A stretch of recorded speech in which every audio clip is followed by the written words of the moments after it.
Every time I close my eyes, I see the night again. In all the dreams I have, I hear the sound of angels cry. Take me back, I need to find those distant memories. Hold on close, only not far through it all.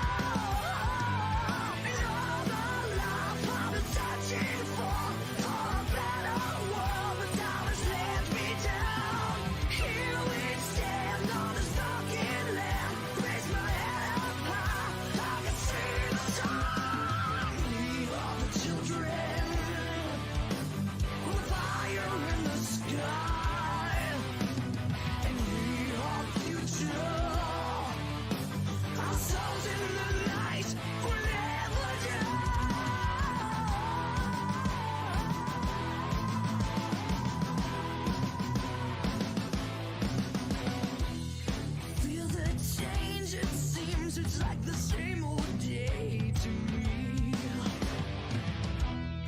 Nothing here I have to live before they capture me.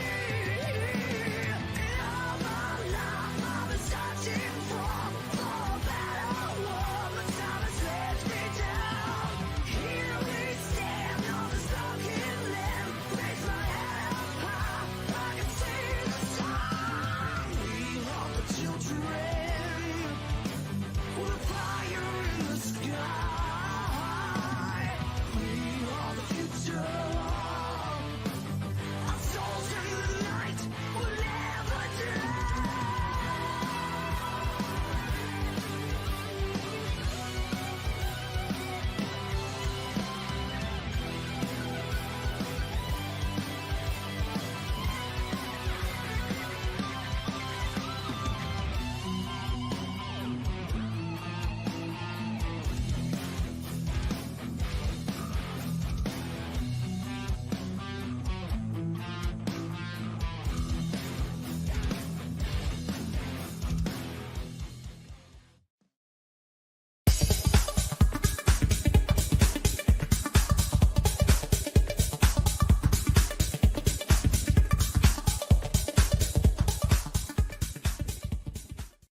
Alrighty, and we are live, ladies and gentlemen.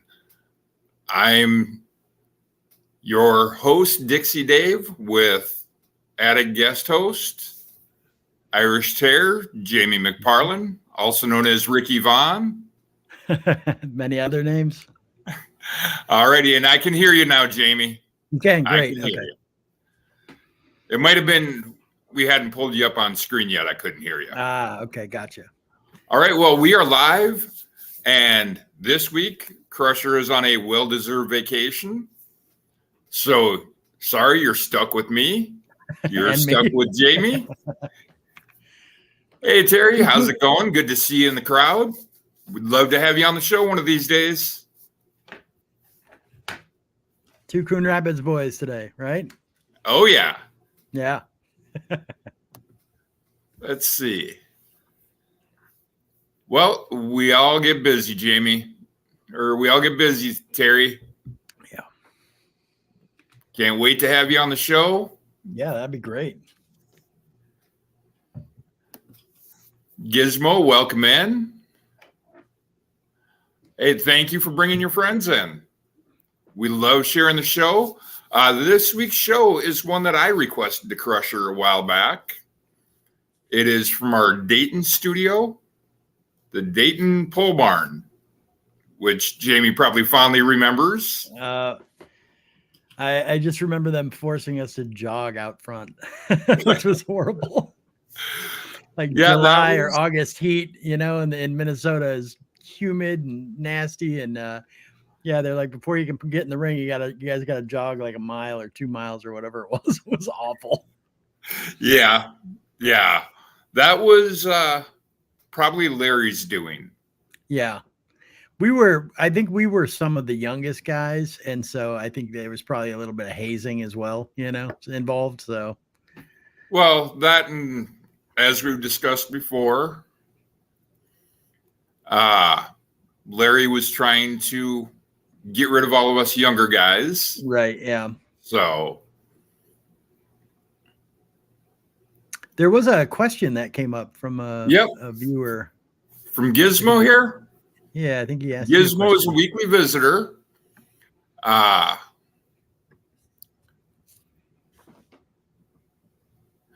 little about me, okay?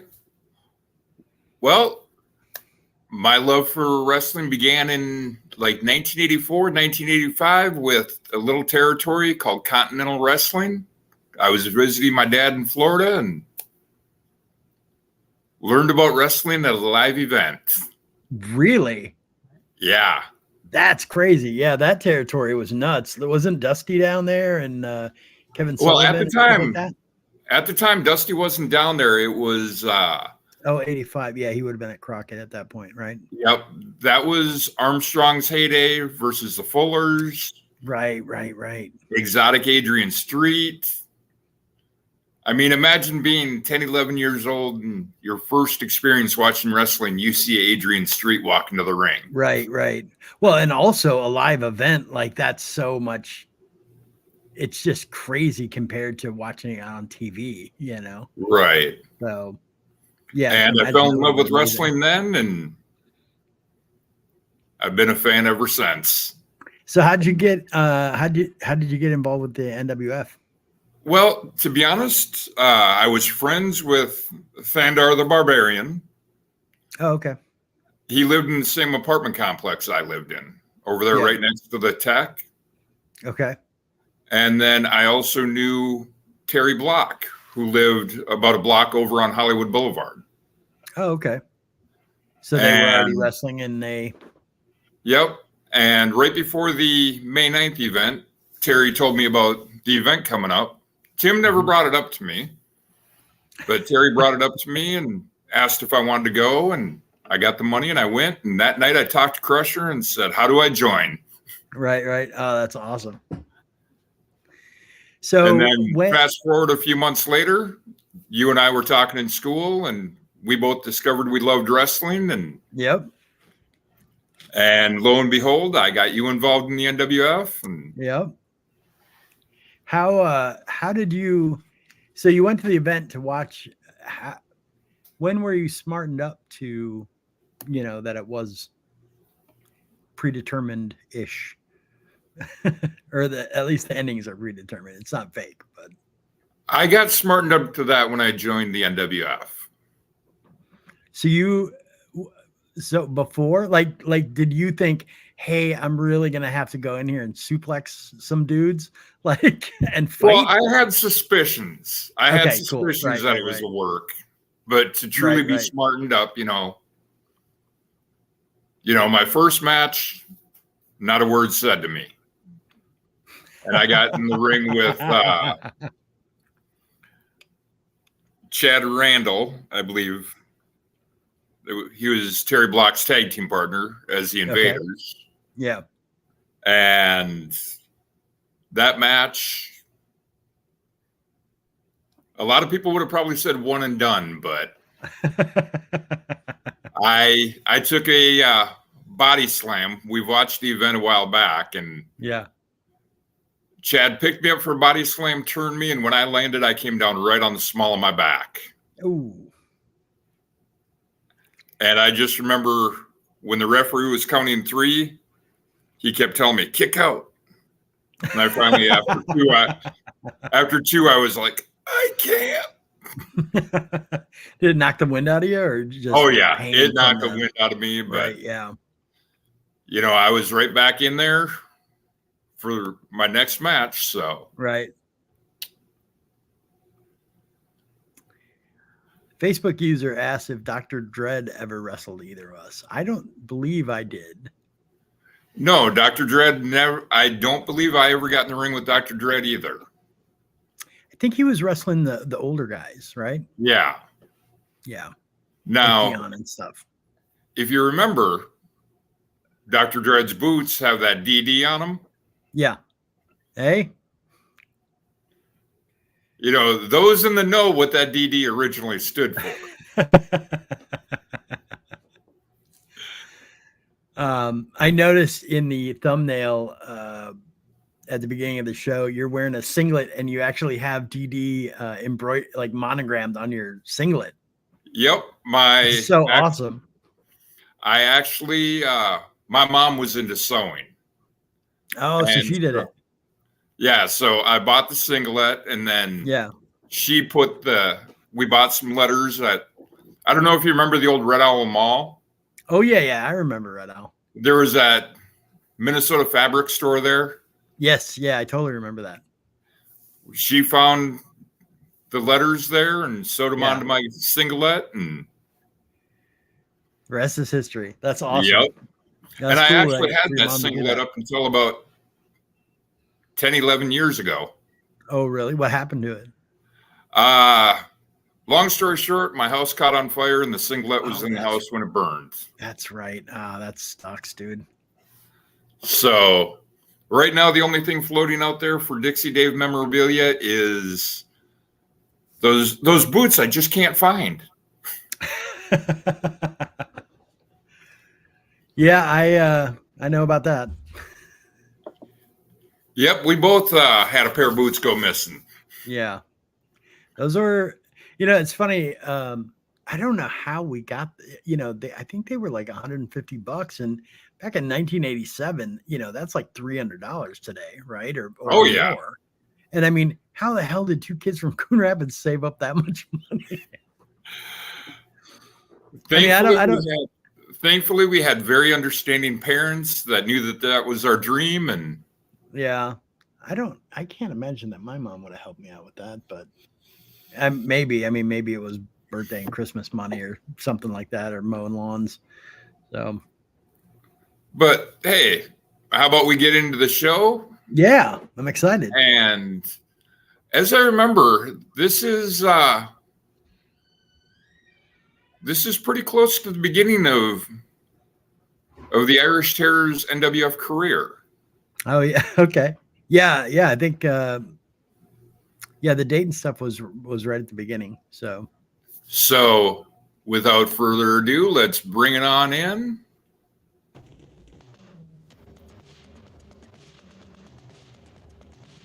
If I remember correctly, I think even I've got 2 matches on here, and I think one of them you even come out to the ring with me. Oh, nice. I'm working security for you. Running interference.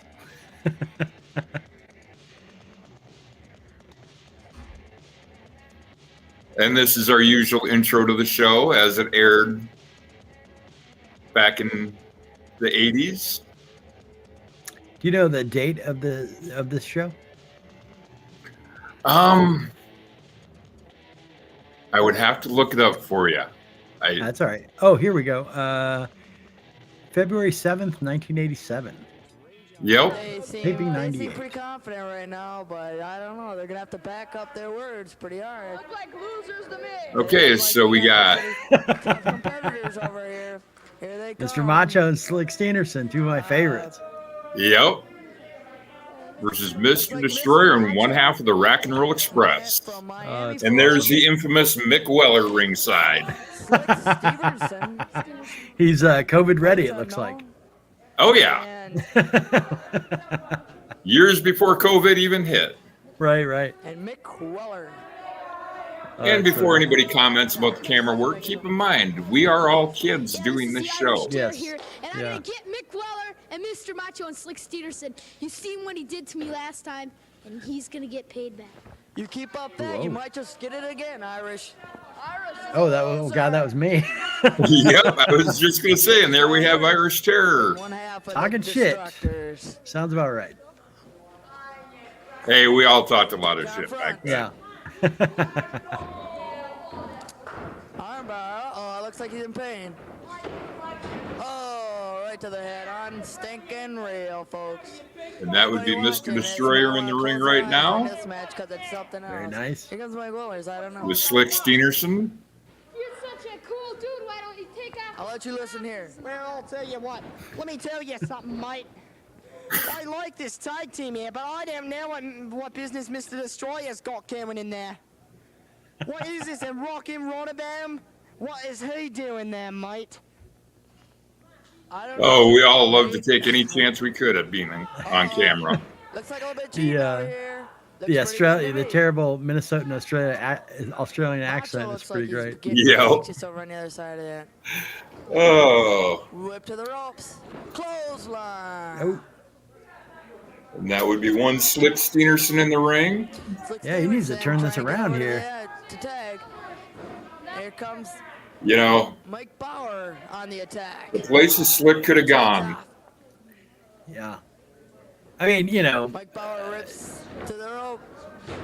even though he, Whoa, you know, he didn't kick. get big time or whatever, you know, he wrestled with Sharky and did those programs with Sean. Like, Mr. that was Destroyer pretty, looks like that was he's pretty on great, the Yeah. attack you know. right now. He So wants Macho. Macho tag. There we go. He's in the ring. This could be good. And this was before we painted the windows there at the pole barn. So yes, that's He's right. trying to set up some. I game, apologize but about the glare, but looks like he wants We're to still shake figuring it hands. out. yep. Looks like he wants to shake Yeah, I feel like hands. we had a lot of trouble with I don't lights. know if our cameras can see this. Yeah, I believe it was right after this show.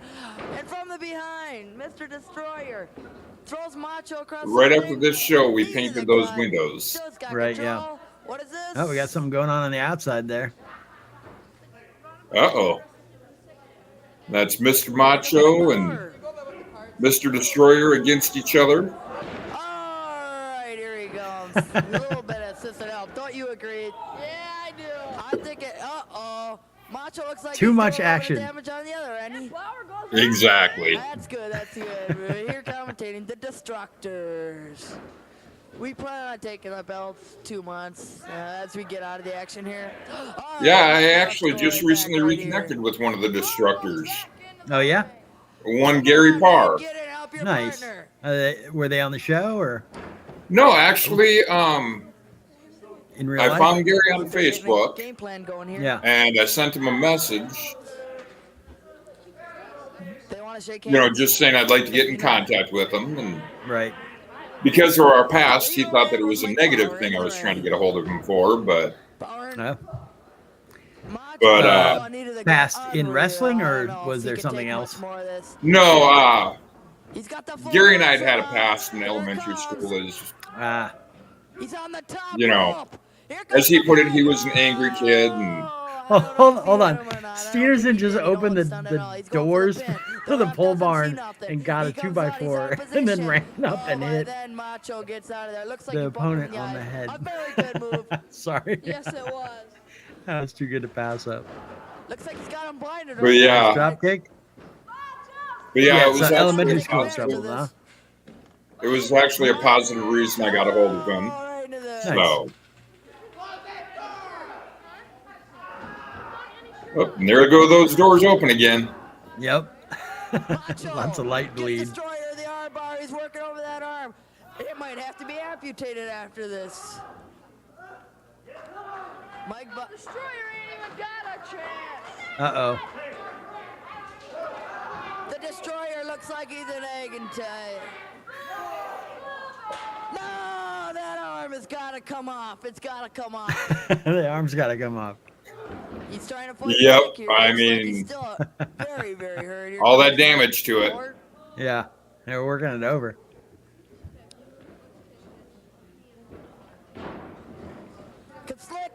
But yeah, long story short, he's out of position again. Macho, very, very I diligently comes I have in, somebody in my life helps who his had been in a partner car out. accident about a month and a half ago and suffered an Oh, injury no. similar to what Gary went through, and Yeah.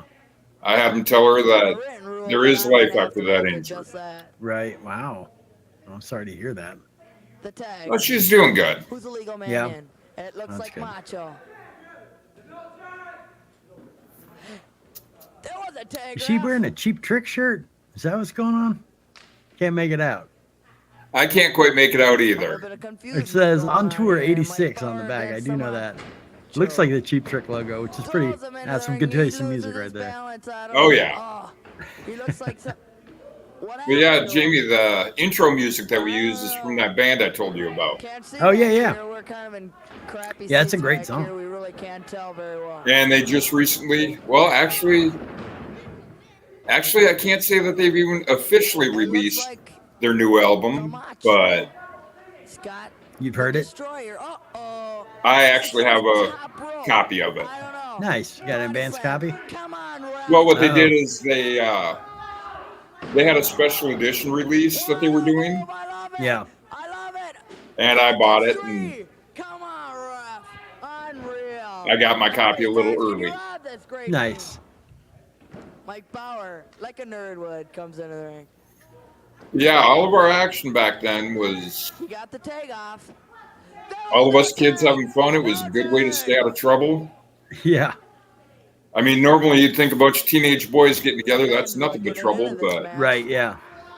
It looks like they're getting triple teamed over there. Oh, Yeah. It definitely gave us something to do. no. He does it right And there. outlet for creativity and athleticism when, you know, not all of us were into regular sports or ever Yep. got into regular sports, you know?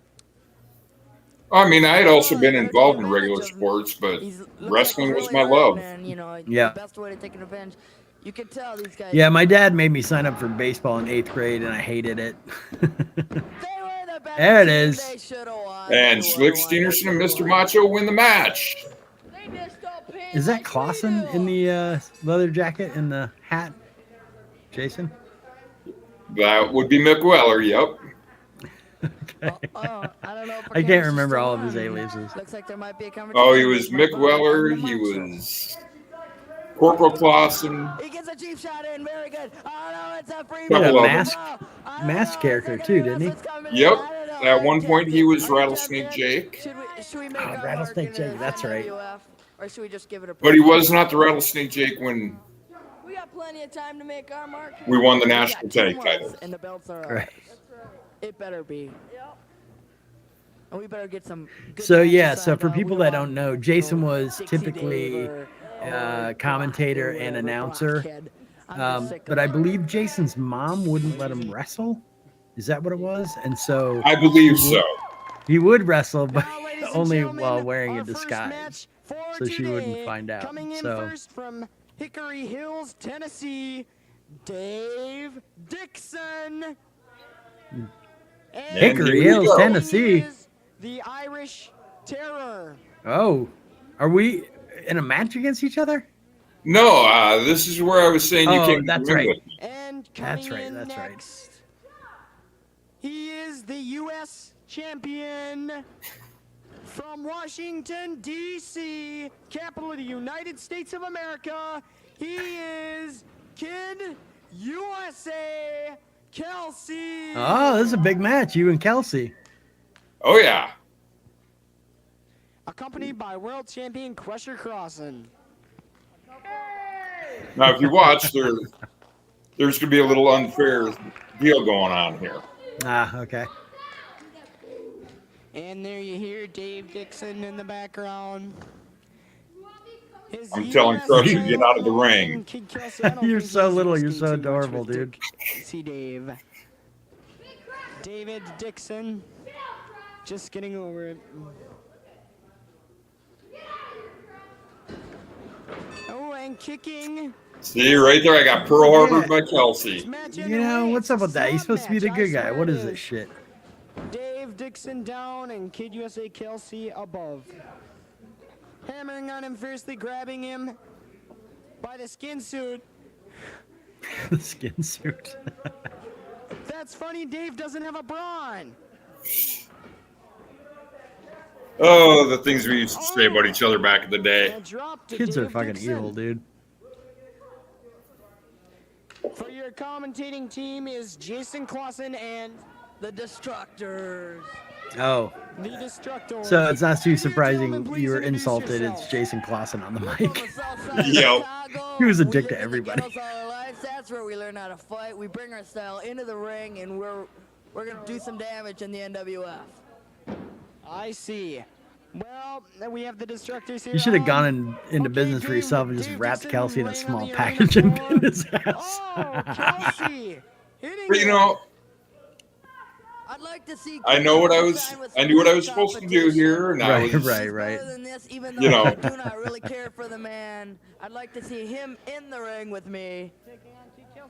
You know, I was willing to do my JLB. Right. To the turnpost. Dixie Dave trying to fight back on the ring. You know, that's one thing about you and I, Jamie. Back in the ring. Here they come. I guess we were the job squad before there was a job Oh squad. yeah. No, it. That's what we did. We did, you know, somebody's got to lose. So somebody's got to make the other guys look good. You know. But I don't know. That Dixie Dave's nothing but a fat slob. That would have probably been Gary right there. Okay. Oh no! Trying to. He does it! He body slams Dave Dixon. That Not something that happened a whole lot. is incredible. Ladies and gentlemen, Master Control Center coming to you live from Master Control. We have an NWF NCWA Pro Wrestling Spectacular card, and what a card it's going to be. Back at the Anoka Armory. Now, you know the last card at the Anoka Armory, October 18th, that was a sellout crowd. We're suggesting that you get your tickets early. Now, specially reduced ticket prices have been done. It's the NWF NCWA Pro Wrestling Spectacular card at the Anoka Armory, Friday, March 20th at 7 p.m. Already signed Crusher Crossan to take on Slick Steenerson in a no slam, no belt match. That is where if Crossan can't slam him, he doesn't get the belt, and Steenerson will become the new world champion. If Crossan doesn't slam him within the time period of the match. Yep, I didn't. If I remember correctly, I didn't make that card because, if I remember correctly, that was the same night that the NWA was in town. You got to see the NWA. It was an NWA UWF co-event. Oh wow. NWF World Tag Team Champions, the Rack and Roll Express. Plus, Yeah, I would have liked to seen that. all sorts of other, I guess the. Oh, it was a fun event. Man will be here. Obviously, you can guess what the main event Not was. sure what his name is. Is that He's Flair Being- and What a spectacular card. NWF NCWA Pro It was Wrestling being Spectacular. 87. Anoka Armory, Friday, March 20th, 7 p.m. Flair and Dusty. Stay tuned to this program Yeah. for further details. That's a classic, and man. Check your community events channel for, again, further details. Thank Do you remember what the outcome was? Like it was an Typical- hour long. Typical deal, you know, Dusty beats Flair up. And And, over, Oh, that's it. oh, hey, I sold that one good. Over here, That was good.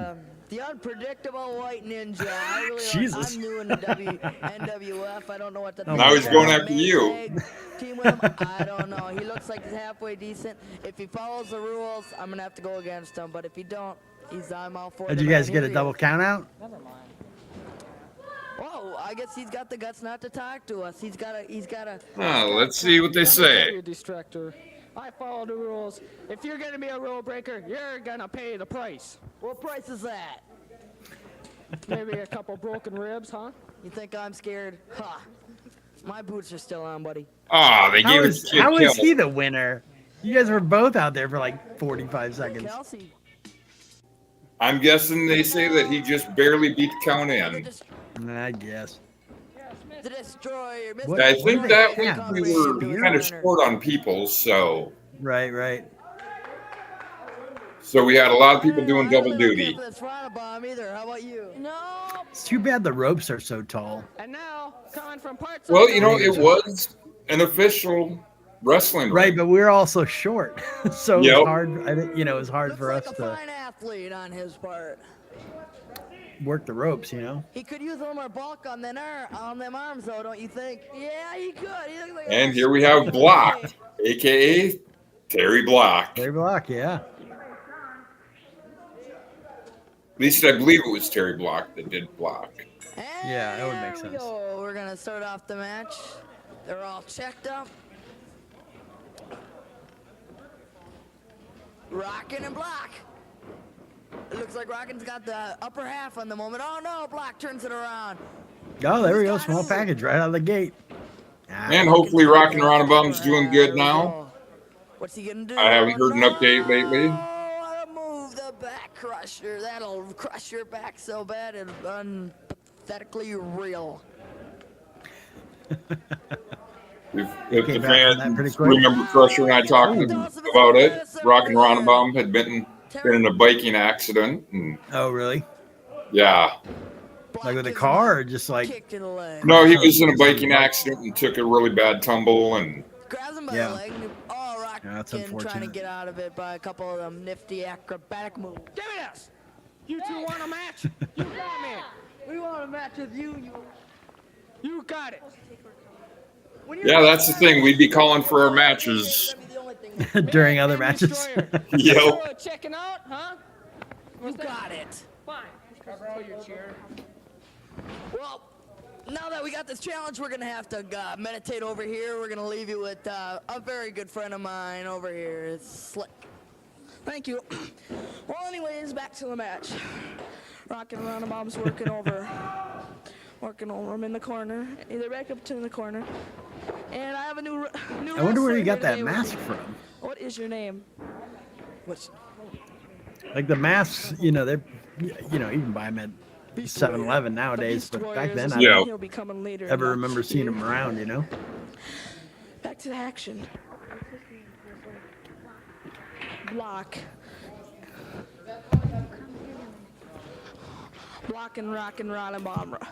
Block's got the advantage right now over Ron and Bomb. They're just So, squirting in fans, around. even though Crusher's not here, if Jamie's up for it, we will do the NWF After Hours. We're gonna- Oh, yeah, sure. Here's my partner. I don't know if you've seen us doing it in the past. We I just- have not. Is it Okay. just chatting with the viewers after the show? Charge 'em. Yep. We'll take questions, answer them to the best of our abilities. I just And wrestled Rockin' Roundabout last week. He is very We can do hot. that. I do. Yeah, I look forward to that. Yeah, but I wouldn't underestimate him like I did. We know that Ladies we can and defeat gentlemen, him once any again, day, Master but Control for a special he just announcement got lucky. Master Control. coming up. March Looks like, 20th. now, our question, I just figured something out, Jamie. What's that? Remember that question that we had about did either of us ever wrestle Dr. Dread? You will be seeing Yeah, I remember. such wrestlers. I believe that was actually Dr. Dread asking the question. I kind of thought it might be. Warrior, they have Because the follow-up thing, man, right after that, Yeah. was Master Control, but you will be knowing further details on this next week. We got some so I'm 99% certain it was Dr. Dread. Right. up from Canada that our announcer Kenny B went to, and he got some footage. All meant in good fun. from the NWF Did you, training center, so Anybody wants a lot, to lot of I think your follow-up question should be, do you know where my boots are? no slam, no belt match. I explained that earlier.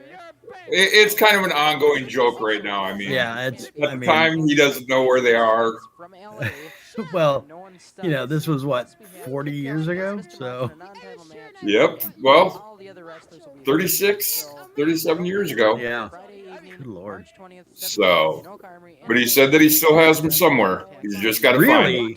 Oh, that's amazing. Dixie Dave, if I could have beat you fair and square, but if I wasn't so That's, obsessed, yeah, that's amazing. I hope you get them I back, would've won the dude. match. I mean, they may not fit right now, but it's Right, yeah. it's just the sentimental value of them. And, Yeah. Got some words Yeah, for they'd us. be You know- awesome on your shelves back there, well, that's what I was just going to say. I think they look pretty cool right there with that NWF Be killer, yeah. National Tag Title. Yeah. Block is hurt. Do you know anything about this white ninja dude? White Ninja? Yes, me and Mr. Destroyer, when I was on the good side, we were pretty good friends with him. He wrestled in Florida, he wrestled overseas, he wrestled in Continental. We've tagged up with him in a 6-man match. He is also Mr. tagged up Macho with the former talking. Ernest Yep, Conan yeah. and Dundar. So He was the white friends ninja, with them. right? And I guess he just As I remember, yep. NWF Yeah. is the best league. And he's come up here. But right now, Ronabomb. Oh, a kick to the small of the back. Ninja, can he karate chop a bullet? Well, I don't know, Stevenson. I doubt it. Oh. 45 What does he seconds. have? It 45 looks like a seconds in the spear. match. Is that just a like a Round tent of pole or good something? luck. More than Moving likely. on bar. Yeah. Oh, super. I mean, He's got Black Hurt dancing around on the ring. to be honest, That's a this ballet, wouldn't you think? this Oh, yeah. venue that we're wrestling from, Dirty Ernie had bought a Pretty house, good in a tutu. and this Dirty I Ernie. went That's out at those right. nice tights that Pretty Boy this Taylor pole wears. barn was on the property when he bought it. That's 30 right. seconds. We have just been Dirty Ernie. Boy, I haven't heard that name in a while. But we've already been fined. We better not. Yeah, we better not. Too many chairs. 20 seconds. What do you have to say about that, Beast? I actually saw Dirty Ernie here probably 10, 12 years ago. Oh, really? Yep. Does he still own the property with the pole barn? Nope. Actually, that's why we lost the pole barn, is because the house that he bought was We could have taken him on in 1 minute. time limit draw there. Hey, not bad. No, actually, the house was going to be more work than Ernie was ready for, so he unloaded the property. Making their second debut Right. in NWF Wrestling. The Destructors versus White. Mr. Oh, the White Destroyer Ninja. and White Ninja. Oh, okay. Now the Destructor's not well liked, and in the ring, Mr. Destroyer and the White Ninja. The debut of the White Ninja. Is that Sean talking? All right, we're all set for action. Let's ring the bell.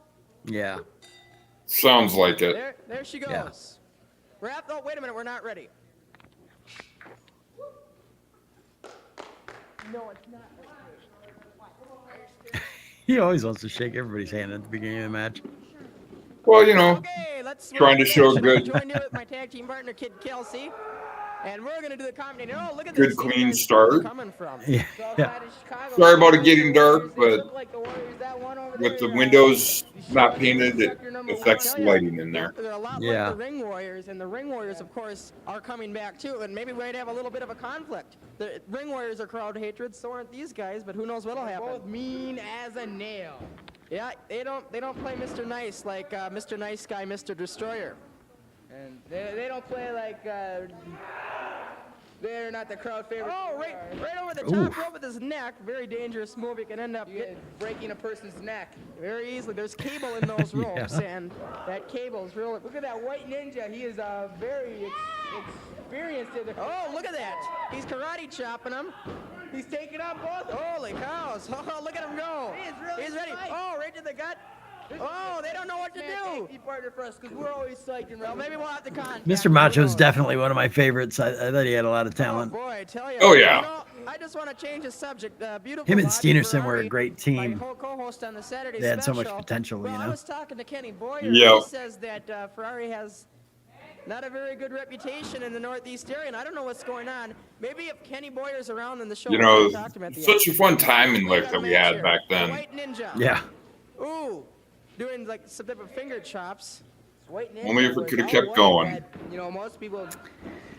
Yeah. Full Nelson. No, the Cowboys always. I mean, go I'm, wide. I'm, Into the I'm ropes, breaking shocked the that we were able, you know, when I say we, I mean We Sean, always wear white. Yeah, was able to do as We much have a white as we jet, were, have white you know? limos, we have exactly. So- I mean, I mean, it's not like any of us had any money, you know, Well, to it's partly buy, white. you know. And let's see. exactly. I mean, all of our money raised was raised by our live events. Right, yeah. The Destructor #1 and #2. They're That's both how we gonna bought the take it ring. on. That's how Can't get away with that. we funded I mean- future events. Oh, he pulls him by the foot. You know, and if you think into about the this, ring. this is 1987. Got a Like, people tackling that he likes to make sure you don't really dodge. even have I don't know if that was a tag or camcorders not. at this time. Similarly, I don't know if he people expects the realize or not, but Sean, nobody owned this video camera. This was the video camera we're using was owned by the cable company. Exactly. And you would have to take courses at the public access station, Oh, that looks like they both got and Mr. Destroyer ain't you getting take nowhere. courses, and then they'd I've been informed give you a by test, and you had to pass the test. no-name And if you source that passed the Mr., test, then they would White allow you to Ninja check was out the trained by cameras the same for Lex free, Luger was Yep. But Lex Luger did not. for a certain amount of time, a couple of days or whatever, and then with the agreement that you would film something to put on the air, to put on the Right. public access channel. And so, yeah, nobody owned, none of us owned a video camera at this time. This camera was the property of the cable Group station. W Cable. Yeah, Group W Cable. And so, and then, also, again, I don't even, like, I don't know, it was Sean's at least 16 at this point. Like, I don't know that he had a job. And so, typically, I'm shocked that he has any of this footage. Like, even getting videotapes that were your own to keep was, I mean, they were expensive back then. Yep. And a lot of times, most public access shows, you would record onto their tape, they would loan you a tape, you'd record onto it, the show would air, and then it would get erased, And so I'm completely shocked that any of this footage exists. Sean had enough foresight to figure out a way, even without a job, to get VHS tapes. It's not like his family had a lot of, they weren't rich or anything like that, but he figured out a way to get videotapes and, copy the shows onto tapes that he owned and then hung on to those tapes. So, yep. And then he had the foresight once the internet age came around. Right. He digitized everything. Yes, yeah, thankfully. Oh, I'm sorry, Jason. Because I thought I read that tapes were only good for about 20 or 25 years before they start to deteriorate. And so, I mean, thank God he digitized them when he did, But, the other thing that I don't know that people realize is Sean would have to buy tapes. This would air on our local public access, right? So Right. northern Twin Cities. But Sean would buy VHS tapes and copy, the show to multiple VHS tapes. That so that cost him money. Then he would mail those tapes to other public access stations around the country, which Yep. also cost him money. And I mean, it's not like we had any commercials or anything like that where there was any kind of revenue stream to come back from those shows being watched or anything like that. It was just Sean saving his money or mowing lawns or whatever the hell he did to raise funds to buy VHS tapes and ship stuff across the country to multiple TV stations just so people would watch us. Like, that was the only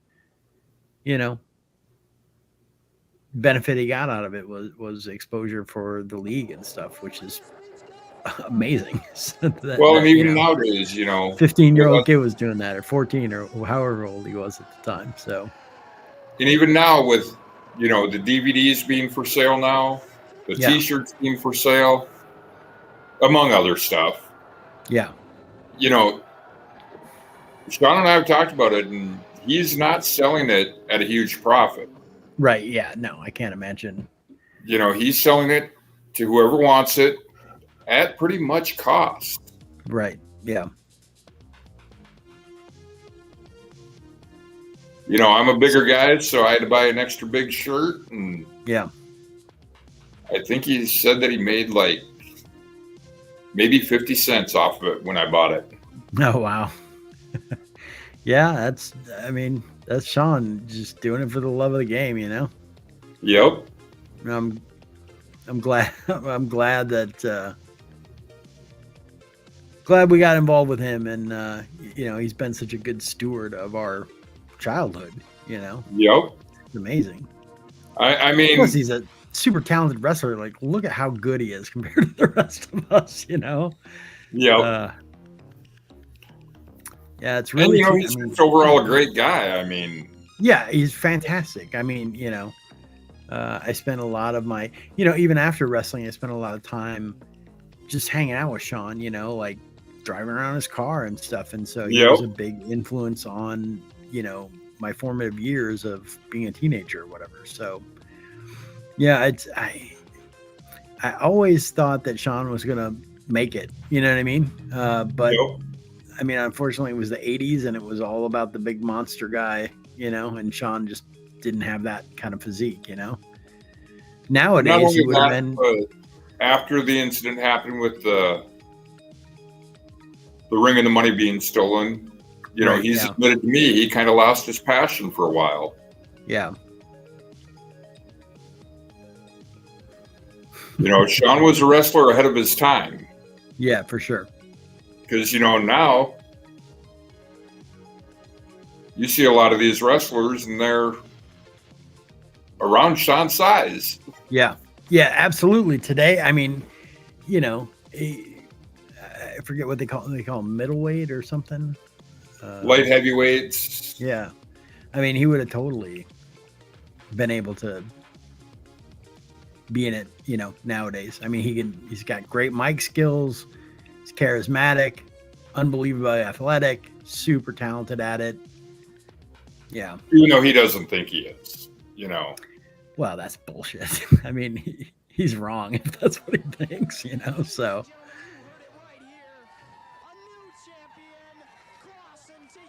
Dry dock footage, I think. Yeah. God dang. Look at all those people.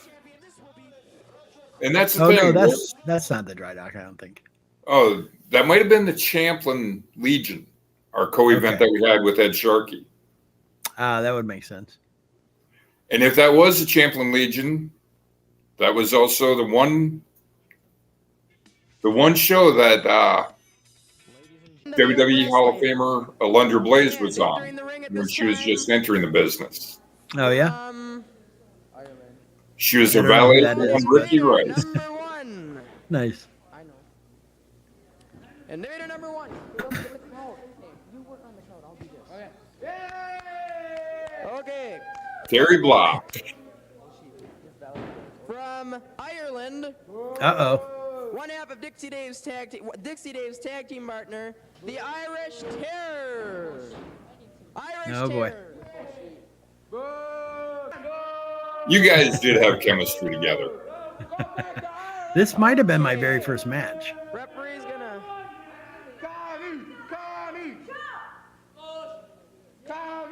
Because if I remember, this is not the only time that you two wrestled. I don't remember if we wrestled another time. I think we did a tag match together as a team. The Irish Terror At the to Armory, take on right? Invader number one. I believe so. Irish Terror just Yeah. entering the league last week and made his debut. Oh. Now he's on his second debut. Oh, this is my Invader second one. debut. Irish whip, spins around, belly first. And he hits the thing. Picks him up. Can we have a slam? Oh yes, Terry Block, one of the strongest. Oh, nice slam. That's a good slam. Block, one of the I think the audio Yep. is like ahead of the video. Is that what's going Invader on? One, you mean? And he's Either Just that a little or bit. Sean's really good at Invader calling the one. match. Oh, Yep. Must be shot. Would that be the That was good. face first. Yep. Terry's got some skills, man. Oh, yeah. I mean, Terry was a good worker. And Oh, Jesus. The Irish Terror.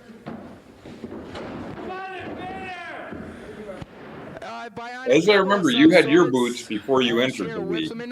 Did I? I don't know. I think my boots were white with a little bit of black on. I think I'm just wearing shoes. I'm wearing Irish Terror. I'm wearing Kung Fu Tabby boots. Oh, okay. Yeah, the ones with where the one toe is cut out. Yep. Yeah, yeah. Week, I think it was. Whoa, he got up in the air to the top. But I thought I remembered when we used to hang out, you had a pair of boots. Invader number one, going to number two. Whoa, right on yeah, the I sledge don't- on the head. Must have been Picks him up, he after wants to dish out a little bit more. Oh, what's he going? while Looks we were like wrestling for a little suplex. while. I No? think. No. Yep. Neck Yeah, breaker, not spinning suplex, neck neck breaker breaker. on There we go. Irish That's a little Terror. gnarly. They were kind of Tully Blanchard What's he gonna do? inspired. Irish whip, right. back body drop. He got about 10 feet in the air on that back body drop. Irish Terror. God damn, I have no. That's my cousin Loshi over there. Oh, yeah. Ladies and gentlemen, Master Control Center. Oh, Master Control breaking in again. Pro Wrestling Spectacular at the Anoka Armory Friday, March. Well, we had to let people know about our shows coming up. Yeah. Am I wearing a Speedo on top of sweatpants? Is that what's happening? From the NCWA and also a special announcement about. Kind of looks like it. Oh yeah, no, I'm wearing. Yeah, I'm definitely wearing will be on for an interview some kind of trunks on top of from the wrestling ring. sweatpants. Good lord. The NWF is preparing for their Pro Wrestling Spectacular. Well, I'll wait to admit to it off air, but I'll admit to you later what my gear was. Okay. Ticket prices have been made, and this will be a special match, a special card. For more additional information on this particular card, I swore Crusher to secrecy when we were kids. and you'll get some additional information if you simply watch the channel long enough. And also, But hey, you got to admit, it looked pretty good in the ring. It looked great. I didn't notice anything weird about it, so. The Rock'n'Roll Express, the Unknown Studs, all of them will be there. Thank you. Nice. Yeah, Terry's got some moves, man. Oh, yeah. Going for a body slam. Oh, he slams him almost through the I mat. should have helped him out a little more on that one. And stayed down. Come on, Jamie. Oh, flying body press. It's kind of fun to look back now with more knowledge. Ring the bell. Your winner. Yeah, right. Invader number 1. Well, you know, the funny thing Losing his about 6th match in a row, still winless. The Still Irish winless. Terror. I need a t-shirt that says still winless We'll be on it. back right after this. with If I can make an admission to you, Steelers Jamie? and many more. Yeah, We'll what's be that? back. A buddy of mine, Oops. Mr. the Nick Dumas here. Ooh, and Steenerson recently was right telling away me in a that he, cross with the when we were in splash to the school, back of the ribs. there was a And girl the there that he had a splash. Steenerson gets major league across thing the for. splash. Oh, Yeah. Crossan gets away from that pin. And lo and behold, it was your cousin. Crossan's just getting out the jacket. Oh, he gets I think a pulled lot up of dudes had a from crush on my behind by cousin. Steenerson. Steener is choking him. Hey, good looking The kid. ref breaks it up. Oh, yeah. Crossan Yes, I remember is she was a real back sweetheart, on the too. mat. Yeah. Well, yeah. Steenerson. Yeah, she was super Steenerson nice. is having a few words with the ref. Good Crossan is looking finally girl getting in his our jacket class, off. you know? I mean, Steenerson attacks him from behind. Oh, and it's she's a my cousin, rake so across whatever, the but I eyes. get Oh, it, I and guess. there's a chokehold, it looks like, but it's a So. front face lock. He's choking him. Ooh, Here we're we have seeing- Crossan just Pearson and got Crusher up. crossing. We're seeing Ooh, Steenerson Crusher just took a and swing at the ref. Steenerson And- an before elbow their to the head. And another. fight. No slam, no belt match. And that No- super no one. slam, no belt And match. Crossan is on Yep. That's his pretty back. interesting. I wonder, did Sean think of that? Like, 'cause I don't know that I've ever seen that type of match before. You know what I mean? It was- Two are both bad guys who I don't like. It's a It good was idea. based All off you can eat special of, down at Arby's every night, and they clean as I the remember, place it was up. based off Such the words of Andre the wisdom Giant from Big John Jim Stud match Kelsey. at WrestleMania 1. Crossan's leg is hurting. Oh, and it's a Okay. rake across the Was eyes. that? Macho But there's has no a belt had a involved in hold that, of the front, right? and he's got No, hold of it again. with that it was Across the rope. John Crossan's Stud foot put is up allegedly X amount of money. $10,000 So- Right. to whoever could body slam. And it's That's right right. across the eyes. And it's. And they're talking in the corner, and it's an Irish whip into the corner, and Crossan goes flying in.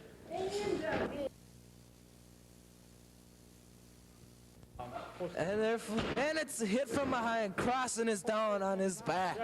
I'm wondering if we'll see the And it's a Peterson splash. flop, Maybe. And he's picking him up.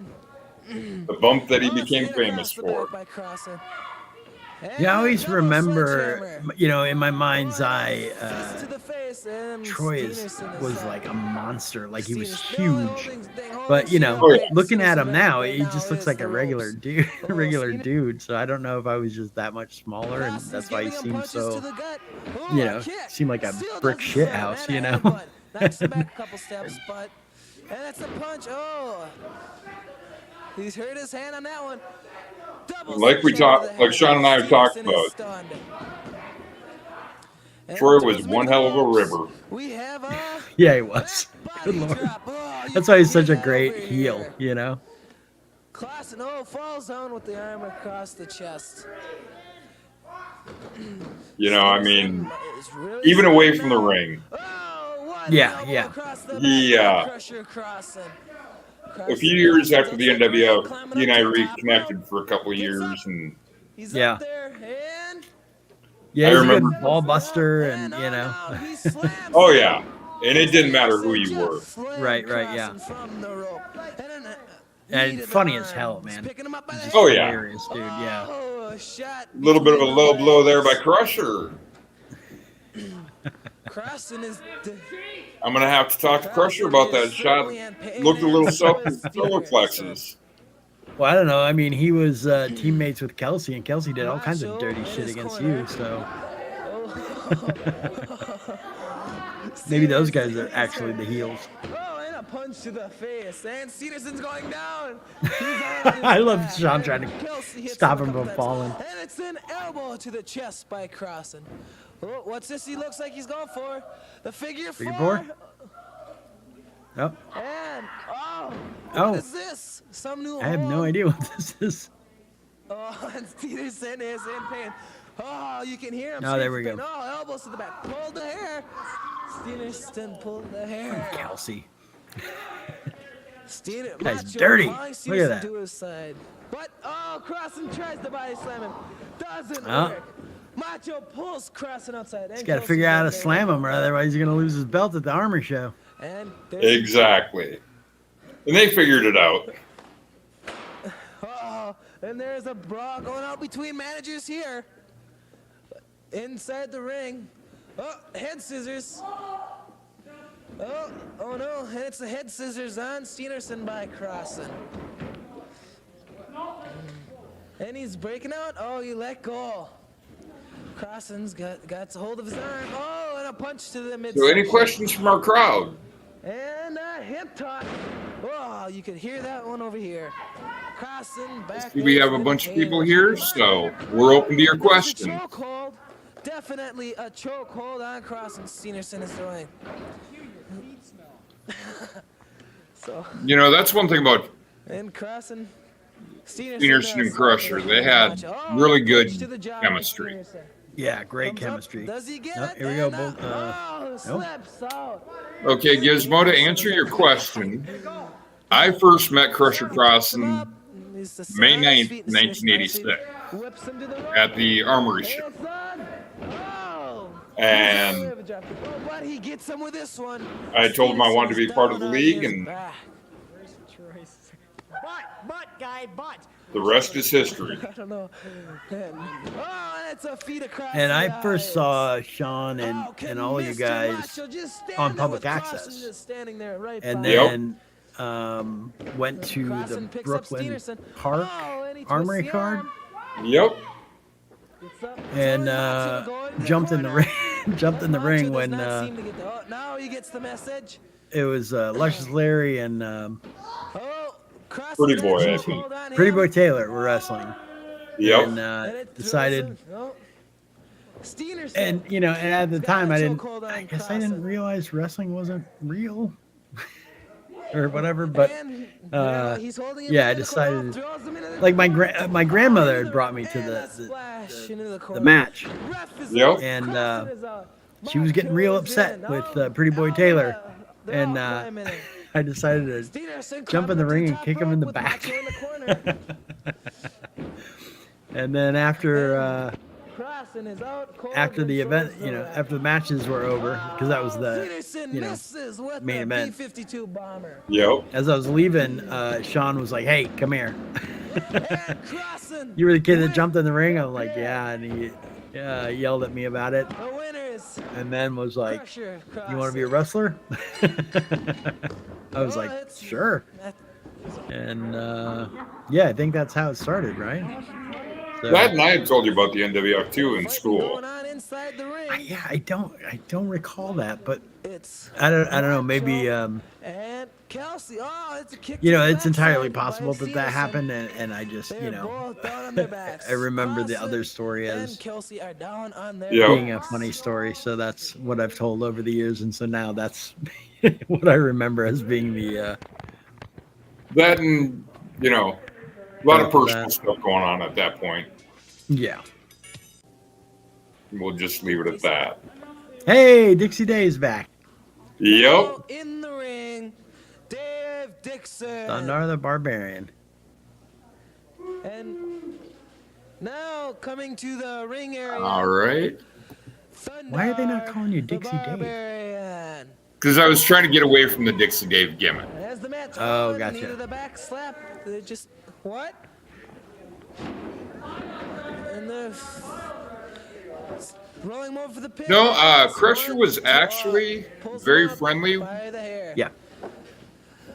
with the company, and anybody who wanted to give it a try, he was willing to let him try. Knee to the midsection and some elbows across the back. I mean, I think we needed wrestlers, you know? Yep. And so people that You hear from the crowd, they want to want volunteer their time Thunder and, to slam you know, Dave. be You know, we'd wrestlers. actually, Does Yeah. he get him up? Gets him up. Does he get him? And he slams him. Oh, with the There we go. power slam. Picks Oh, yeah, him you up. got boots on. yep. And You know, they sure look a lot like Dr. Dre's boots, don't they? Gets him up against the ropes and throws him across the ring. Oh. Poor falls down. Oh, knee I to the take a back. powder. They're outside the ring. Thundar's Takes like, him no, back you don't. into the ring. And Is he wearing makeup? I can't Thunder's on remember. top. 1, 2. That wouldn't surprise Picks him me. up before It the looks like he's got Barbarians were something over known his for eye. wearing makeup. And Thunder's got a hold of him against the ropes. Throws him into the ropes. Dave comes bouncing off, and oh, what Ooh. a clothesline by Thunder the Barbarian. That looked a little stiff. He literally jumped at him. Oh, yeah. And it's a leg jump across the knee. Thunder is hurting. He's up though. And Dave is on his back. Thunder picks up Dave. And he's got him against Now the watch ropes the again. finish of this Throws match. him against the ropes. All right. Dave hits the ropes, and it's a drop kick. Dave is down. Thunder, I don't know why he doesn't pin him, but picks him up again. Man, we were just tackling dummies, weren't we? Yep. Now watch this finish. Oh, Picks this him up. He's getting him up. is scary. He's got him up, and oh, what a pile Okay. driver by Thunder. Pulls him to the center of the ring. Yeah. Oh, yeah, they Dave do have a is flat his DD on the back, boots. And it's the Yep. Yeah, pile drivers are across the scary, chest. man. Thunder. Not necessarily having them done, but just knowing, like, if it goes sideways, man. As we saw a week or two ago. Whoa. I'm still selling the. Yeah, that's pretty good. Stay down. I was still selling right up to the end. Hey, I main evented the show. Hey, main event. Yeah, look at you. Did you? I think you opened the show and closed the show. Oh wait, did you open the show? I don't remember. It was I'm not yeah, sure early it was the on. opener. Might have been the second or third match, but Yeah, that's right. That's right. you know, it was always fun to be on the show. And when we were short wrestlers, it was always fun just to be able to get in the ring more than once. Yeah, yeah, for sure. All right. And we have another question, I believe.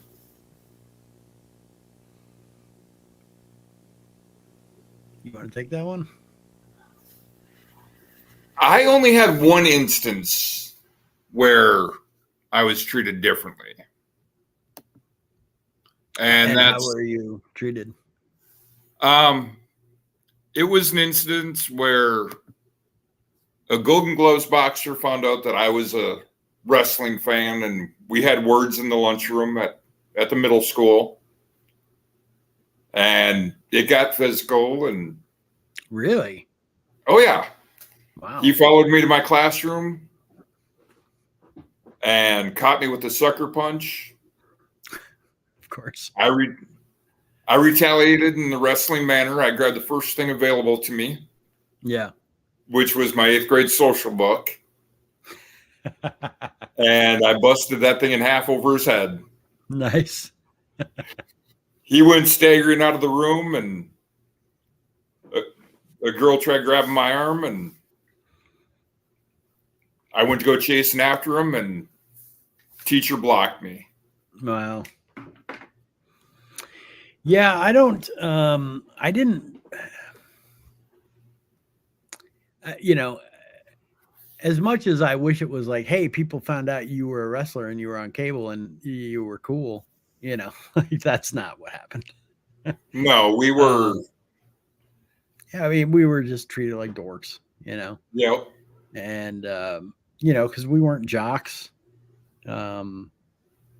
You know, because if you think about it, you know, wrestling, professional wrestling, although there's an athletic component to it, you know, professional wrestling is like a soap opera for dudes. You know, it's a story for guys, you know, with athleticism tied in. And so, you know, obviously we don't fit in with the baseball players or the football players or whatever, you know. So Exactly. and we don't fit in with the drama class because we're too athletic for them. Right. Yeah. So it's like this weird space in between. So, but I mean, I think that the people, I didn't really have any friends in school. And so I don't know that anybody really knew. I mean, people knew I was into wrestling, but they didn't, you know, because I draw like WWF logos or whatever. But I, you know, I wasn't like, hey, I'm, you know, a wrestler or whatever. So yeah, I think it was met with, if anybody did find out, it was ambivalence. So yeah, I mean, a lot of guys were like, big deal, right? You know, public access, big deal, right. But now here we are, 30 years later, all over the internet. Yeah, right. And where are they with their sporting careers? Exactly. Yeah, just in the yearbook, a dusty yearbook somewhere. And that's probably about it. So. Yep. And as far as you saying you didn't have any friends, you know, we were in the same grade. We hung out. We went to the same school? God, I heard. Yeah. I'm sorry. Coon Rapids Middle School. It was Coon Rapids Junior High, right? Yep. At the time, it was junior high. Now it's middle school. Okay. Right. So. Yeah, I know I left in the middle of 7th grade. Yep. And to move in with my dad. So was it just like that first half of 7th grade that we went to school together? Yeah. Like, you didn't go to Hamilton Elementary, did you? Nope. I was over at Mississippi. Okay. So we went to school for about 6 months together. Yep.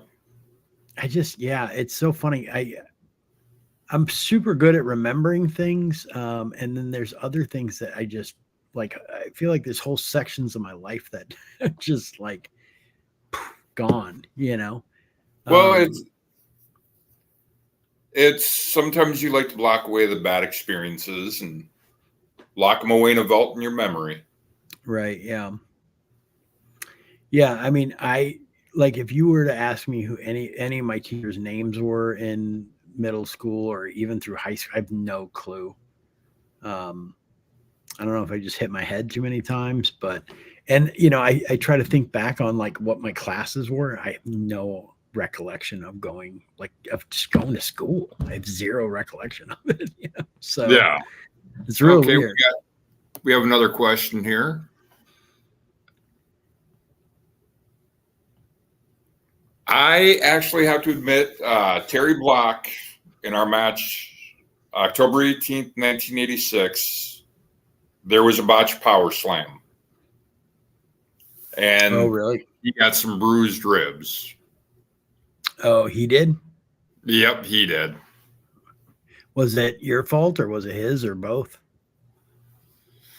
I'm not sure if it was him shifting weight or something, threw us off balance or what, but we got off balance. And yeah, rib injuries are no fun because it's, you know, there's nothing that anybody can do for you. And every time you breathe, which is multiple times a minute, it's exactly just fucking painful. So yeah, rib injuries are terrible.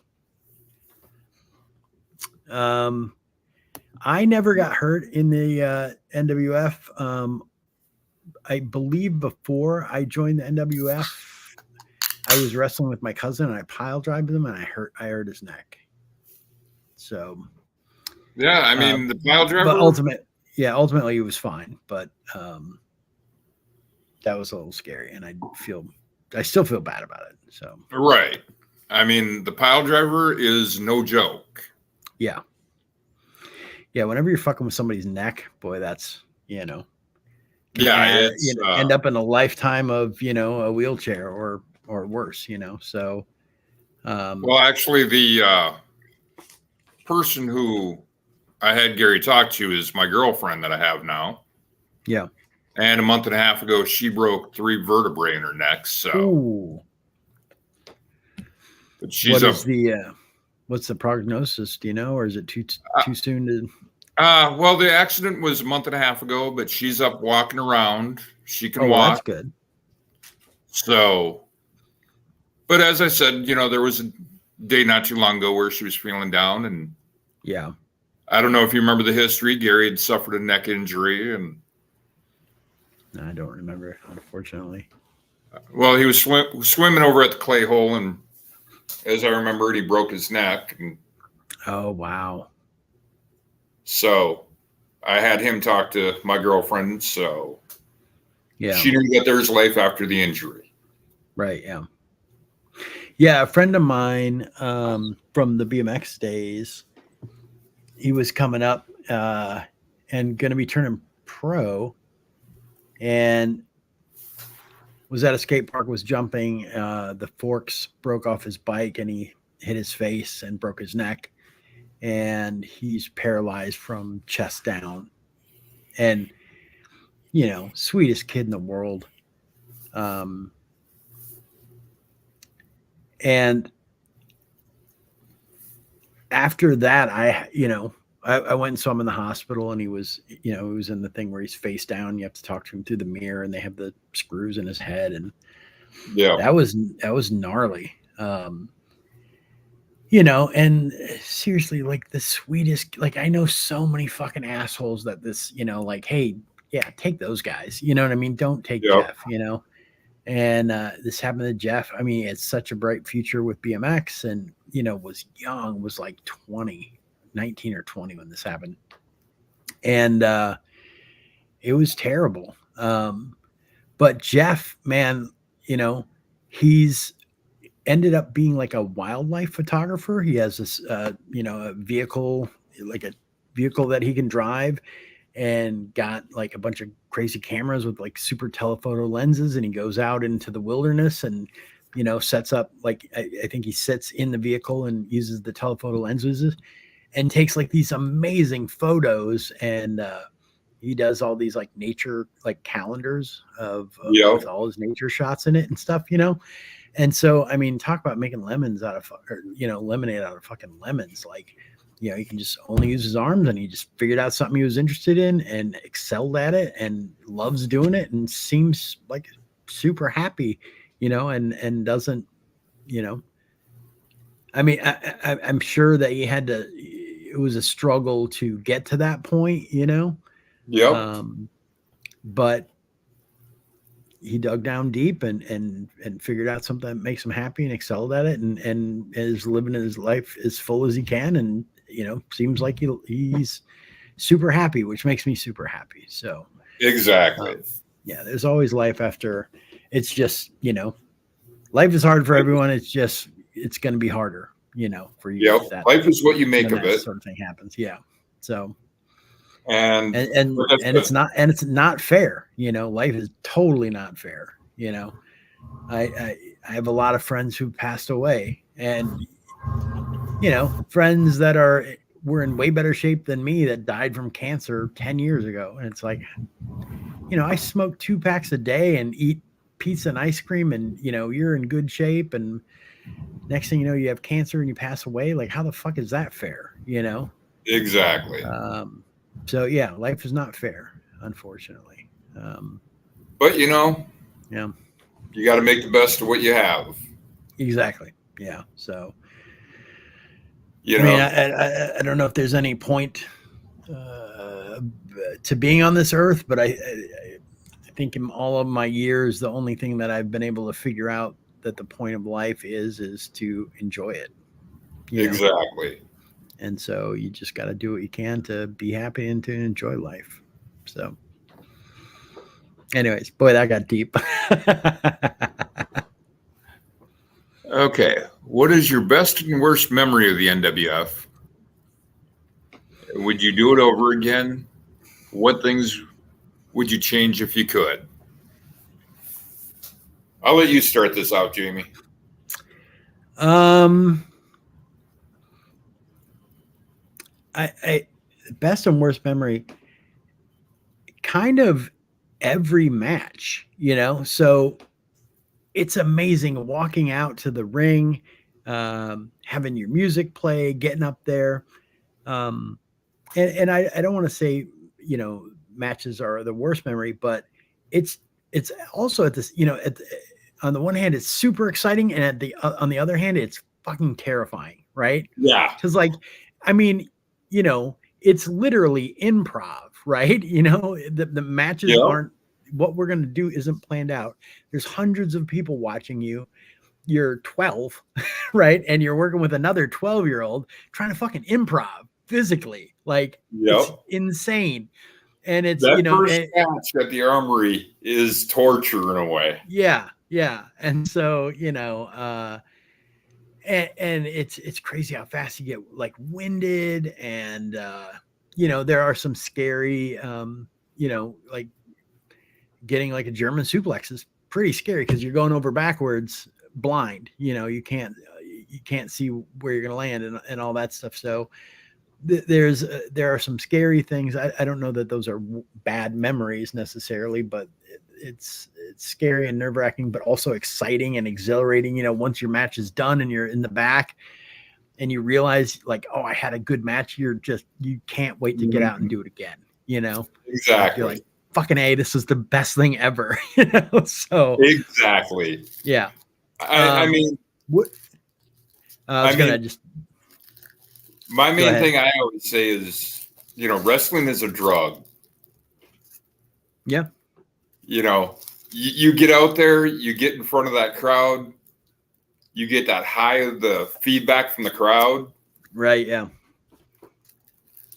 And you're always chasing that high. Yeah. I would definitely do it again. If I went back in time, there are some things I would change, if I could change them, Right. I don't know that, I don't know if people don't, I would think people might not realize this, but we didn't get really any training, nobody really taught us, the moves. Sean did a bit, but, we didn't have it's not like I had a ring in my backyard to run ropes and, you know what I mean? Learn how to jump off the top rope. The only time I was jumping off the top rope was in a fucking match, right? Right. The only time I'm getting practice, ramming my head into a turnbuckle is during a match because we didn't have a ring time, and Exactly.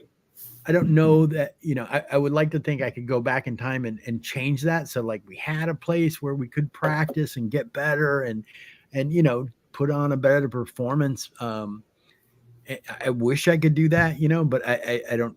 I think if I had a time machine, I'd just still be a poor kid in Coon Rapids, you know what I mean? So I wouldn't be able to change that at all. But yeah, that's the one thing I would like to change. I don't know, even if I have a time machine, that it would be feasible. So, yeah. What about you, Dave?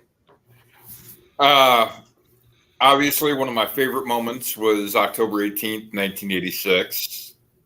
The day Rattlesnake Jake and I won the national tag titles. Yeah, nice. You have that belt back there, right? Yep. Right here. There it is. Very cool. And I would have to say one of the worst points of it, I hate to say, was a couple months later at Brooklyn Park. Is that where you lost him? Yeah, we lost him there. And it's not the fact that we lost him. That has nothing to do with it. It was just Pretty Boy was being real stiff. I mean, if you go back and watch, go back and watch, you'll see Pretty Boy was being stiff and he wasn't given anything. Yeah, I mean, I wonder how much of that is, due to, just the older dudes, just like hazing the younger kids. You know what I mean? Yep. So, but I mean, would I go back and do it again? Without a doubt. Yeah. And one thing I would change, I would have stuck with it more. I would have been at that March 20th show. Yeah. I don't know, man. I would have really liked to seen that NWA show. But yeah, the March 20th show is that was a good one. Do we have any other questions from the crowd?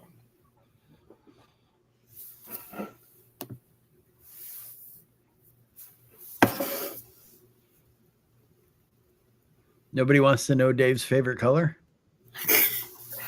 Well, I think that was kind of an obvious one.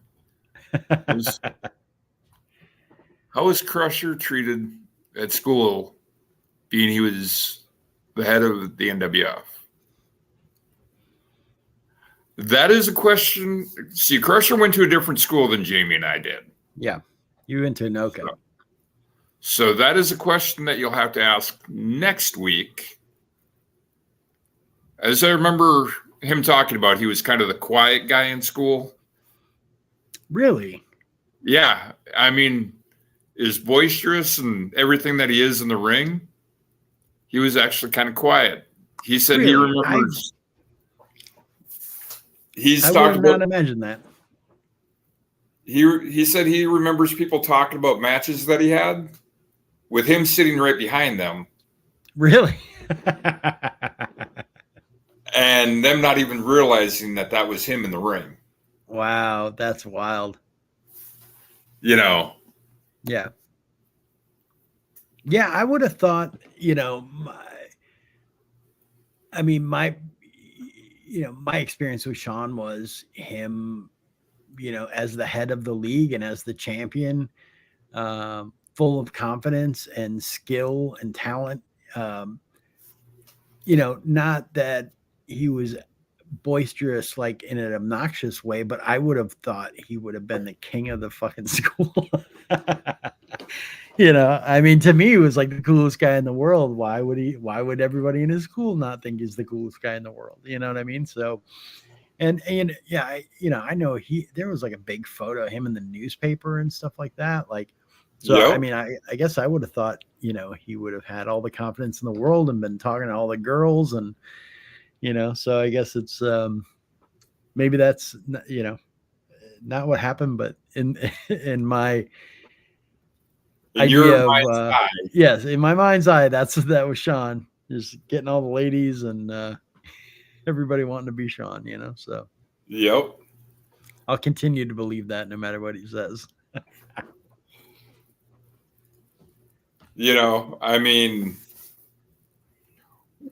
Let's see. We have a question here for you, Jamie. Uh-oh.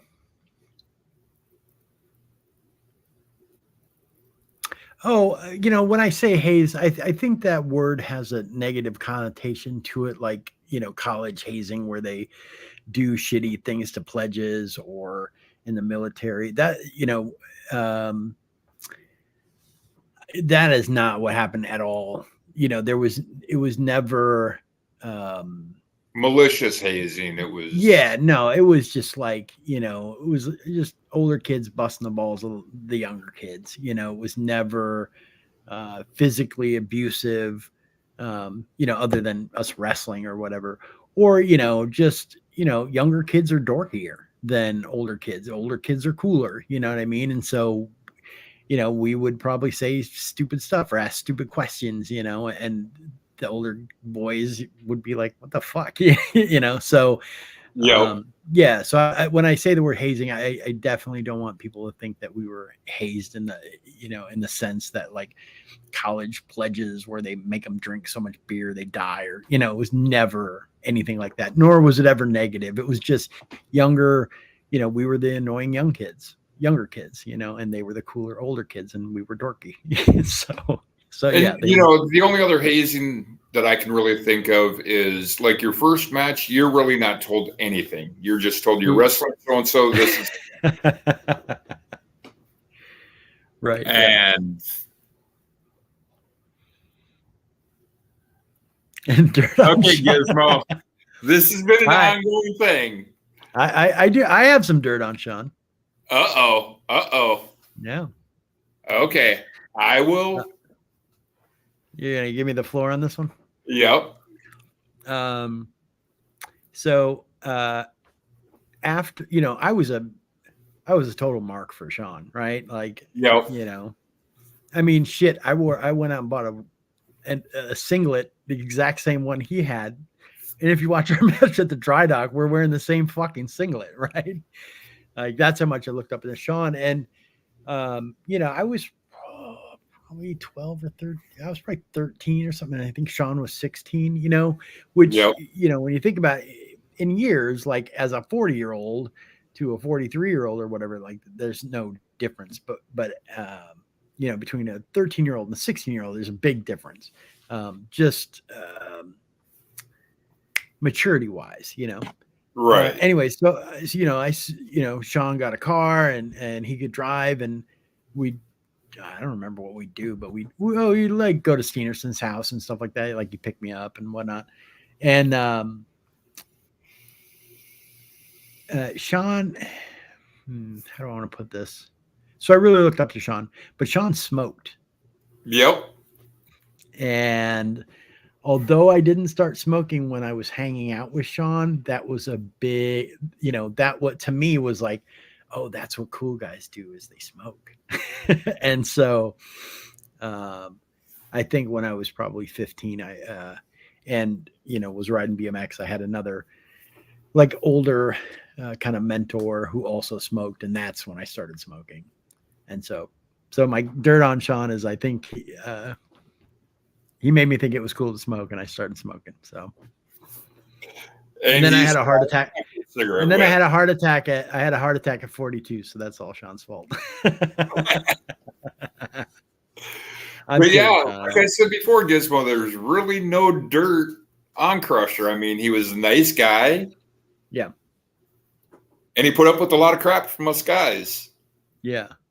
I mean, he built this amazing thing for us, and, did it out of the goodness of his heart, never, fiscally benefited from it, just volunteered all his time and effort, and, wrangled all his kids, and just kept us all I in owe line. so much to that dude.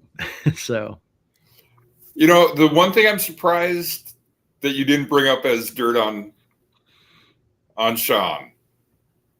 I'm trying to think of. I'm literally trying to think of dirt on Sean, and I'm like excited to hear what you think. I'm forgetting.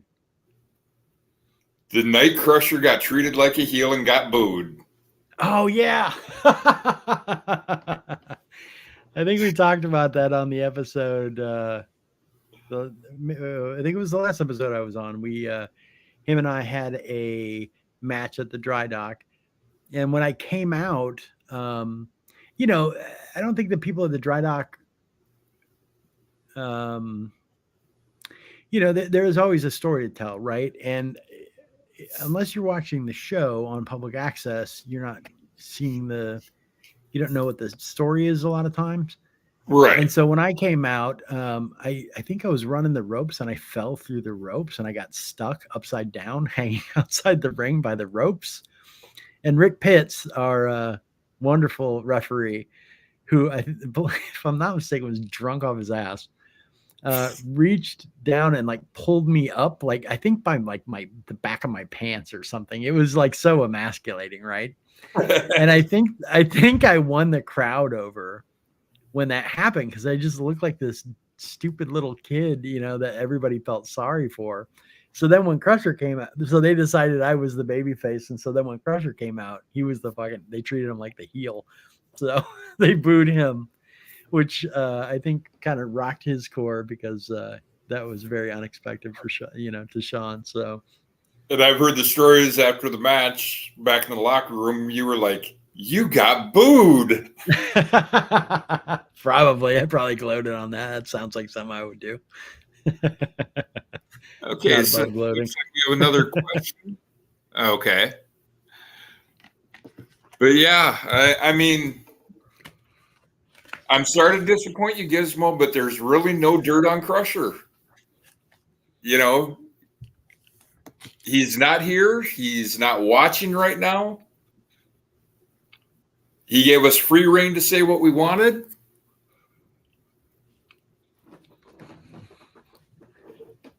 Sports Talk 117 says, who's Crusher's biggest nemesis and who was his favorite wrestler during the time you were in the company, and who was yours? Okay, with Crusher, back in the 80s, one of his favorite wrestlers was Hulk Hogan, as he stated. And it kind of broke Sean's heart when Hulk Hogan left AWA and went to WWF. Yeah. Yeah. As far as his biggest nemesis, to my memory, Stevenson, right? no, to my memory, him and Pretty Boy and Pretty Boy's yes, entities yeah. had multiple matches and feuded over the A title. lot of great matches. Yeah. I mean, their strap match that they had, God. Oh wow. their Broadways that they'd have, Pretty Boy and Crusher was kind of the Dusty Rhodes Ric Flair of our company. Right. Yeah. Yeah. I could see that. At least in my eyes. Back and forth. Yeah. No, the back and forth. That totally makes sense. No, I turn the floor over to you, Jamie, for favorite wrestler. Boy, I gotta say, it's changed over the years. I think when I first got into wrestling, Hulk Hogan was, that's a lot of people's entrance ticket into pro wrestling in the 80s. Yep. But I really, after watching WWF for a while, it started to get a little hokey to me, like Coco Beware with the fucking bird, and it's just like Jesus. I really got into NWA, and in NWA, the Road Warriors, man. That almost surprises me. And they weren't even that great of wrestlers. I mean, they would come out to Iron Man by Black Sabbath, haul ass in the ring, and just squash the fuck out of dudes. See, I thought it was pretty amazing. I thought you were going to go more this direction. Yeah, no, I've definitely in my old age, I mean, nowadays, if you ask who my favorite wrestler is, it's Arn Anderson, right? Yeah. And I mean, back then, I kind of was like, these guys are bad guys, they were so good at it, and then as an adult, you're like, oh, they were so good at that. You realize that exactly. It takes a great heel to put over the baby faces, right? And those guys put over everybody, and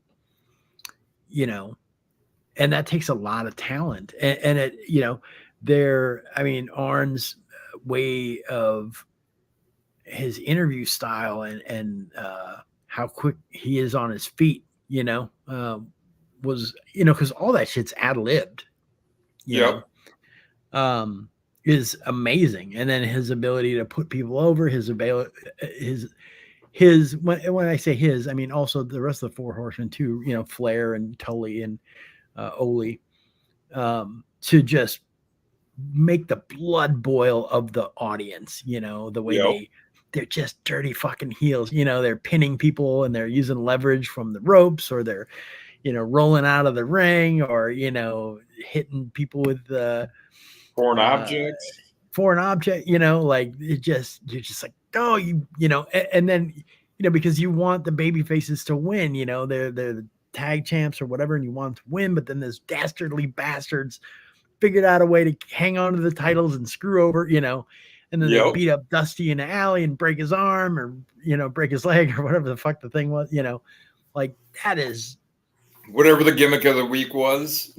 Yeah, they were so good at it, and so now as an adult, or when I started turning into an adult, when I realized that about the Four Horsemen or just heels in general, it gave me a whole new appreciation and a whole new outlook on wrestling that I'd never had before, because to me as a kid, you're like, oh, USA, good versus evil, I want the, root for the good guys.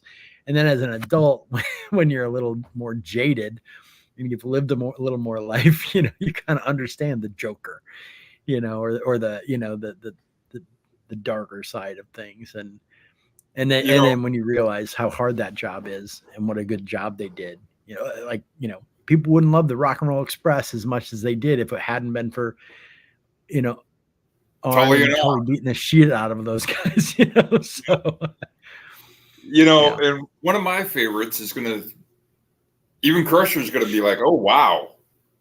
But, looking back on things, I always say Shawn Michaels is one of my favorites, just his work rate, his workability. Yeah. But Jake the Snake Roberts. Yeah, he was a great heel. It's funny, you say Shawn Michaels, I kind of dropped out of wrestling in the 90s, so I don't know much about it. But Shawn Michaels was such a good heel that even as an adult who knows there's no monster in the closet and there's no boogeyman, I still fucking hate him, right? Like I still think that guy's a dick, right? Yep. I have no idea if he's actually a dick or not, but my perception of him is he's such a dick, and that may just be he just may be a great fucking heel, so much so that even though I know it's not, it's still real to me, damn it, right? Yeah. Even though I know that he's playing a part, I still think that fuck that guy, right? Like that's pretty amazing. Well, I've always heard back in the 90s he could be a real douchebag, but right, yeah. I've heard now that he's definitely seems like I've heard now he's turned his life around and he's a really great guy to be around. Yeah. Okay, we got another comment.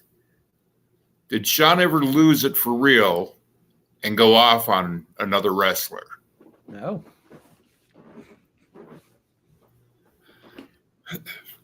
Not that I don't remember any incidents of that. I know the closest thing I can think of is him and Thandar. They had a bit of a. I don't think I know that story. Wait, maybe I don't think I know that story.